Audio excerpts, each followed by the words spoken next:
So the first thing is you have to have your mind correctly orientated. The second thing is, just like I said earlier, you need to develop a system that supports deliberately your new belief system or your belief system, and that is our morning meeting. Right. I mean, so when people come into our company, they're transformed instantly because everybody is thinking this way in the company. And it's like people say, do you have an orientation? They're orientated from the second they walk through the door because everything's different. Everybody's friendly. Everybody uses your name. Everybody's interested in helping you. Nobody says, that's not my job. Go talk to somebody else. Everybody's like, wow, how can I help you? So it's an instantaneous orientation that is not normal. Right.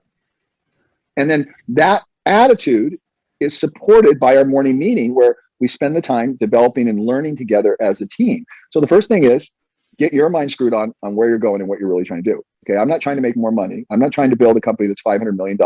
I'm not trying to take over the world. I'm not trying to do it. I'm trying to grow people.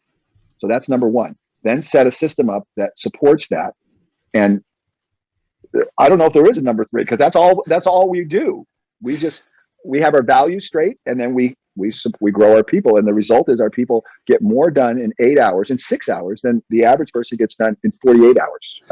In 4 weeks, in a whole week. Excuse me, not 48 hours, 40 hours. I mean, I'll take 6 hours of my people against 40 hours of anybody else, and they'll mop the floor with them. They don't even know what they're doing.